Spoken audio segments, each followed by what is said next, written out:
நீங்கள் புரிஞ்சுக்கிங்க. அந்த டெக்னிவ் extrinsic value அப்படின்னு சொல்லி ஆப்ஷன்ஸில் ட்ரேட் பண்ணுறவங்களுக்கு தெரியும். இன்ட்ரின்சிக் வேல்யூனா என்ன, எக்ஸ்ட்ரின்சிக் வேல்யூனா என்னென்ன.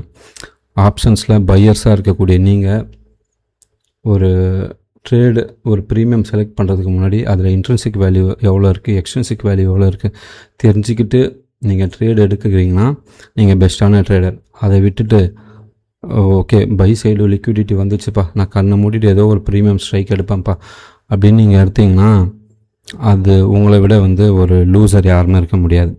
ஸோ இந்த இடத்துல ஏன் இன்ட்ரின்சிக் எக்ஸ்ட்ரின்சிக் பற்றி பேசுகிறேன்னா, இன்ட்ரின்சிக் அப்படிங்கிறது ரியல் வேல்யூ, எக்ஸ்ட்ரின்சிக்ன்றது ஜஸ்ட்டு ஒரு மேலே பூசப்பட்ட ஒரு முலாம் தான். அந்த முலாமை பார்த்து நம்பிடாதீங்க, உள்ளே கண்டென்ட் என்ன இருக்குதுன்றதை பாருங்கள். இந்த இன்ட்ரின்சிக் எக்ஸ்ட்ரின்சிக் வேல்யூ பற்றி நான் டீட்டெயிலாக ஆப்ஷன்ஸ் பற்றி ஒரு சீரீஸ் ஆரம்பிப்பேன். அப்போ இதோட ரியல் எக்ஸாம்பிளோட நான் உங்களுக்கு சொல்கிறேன்.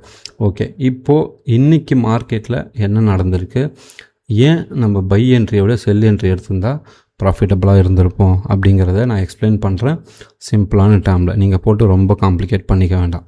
ஸோ இப்போது உங்கள் முன்னாடி ஒரு ஸ்க்ரீன் இருக்குது, அதில் நிஃப்டியோட 5 மினிட்ஸ் சார்ட் வச்சுருக்கேன்.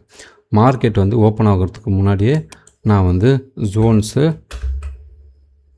இங்கே கொடுத்துட்டேன். காலையிலே எஜுகேஷன் பர்பஸ் இன்றைக்கி மார்க்கெட் 95% ப்ராபபிலிட்டி இருக்குது கேப் அப் ஆகிறதுக்கு அப்படின்னு சொல்லி போட்டிருந்தேன். ஸோ எத்தனை மணிக்கு போட்டிருந்தேன், 8:52க்கு போட்டிருந்தேன். இது எங்கேருந்து நான் எடுக்கிறேன், சிம்பிள். நம்ம ஆல்ரெடி நம்ம சொல்லியிருக்கோம், கிஃப்ட் நிஃப்டி நம்ம பார்ப்போம், இன்டர்நேஷ்னல் மார்க்கெட் பார்ப்போம். அந்த மார்க்கெட்டோட ரெப்ரசன்டேஷனாக இந்தியன் மார்க்கெட்டில் சில குறிப்பிட்ட நாட்களில் மட்டும் ஒர்க் அவுட் ஆகும். ஓகேங்களா.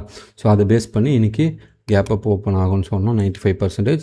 அதே மாதிரி கேப் அப்பு அதுக்கப்புறம் ஹையை வச்சுக்கிட்டு பாட்டமில் க்ளோஸ் ஆச்சு. அதுக்கப்புறம் அடுத்த கேண்டில் மொத்தமாக இங்கே எல்லாம் ஸ்ட்ரென்த் இருந்ததோ அதே ஸ்ட்ரென்த்தை இங்கே முடிச்சு விட்டுச்சு. ஸோ விச் மீன்ஸ் இங்கே புதுசான மார்க்கெட் ஆர்டர்ஸ் எதுவுமே இல்லை அப்படிங்கிறதும் நான் இங்கே போட்டிருந்தேன். என்ன சொல்லியிருந்தேன், yesterday pending order taken as of 9:35, no new volume, so no entry, just watch for new volume அப்படின்னு சொல்லி போட்டிருந்தேன்.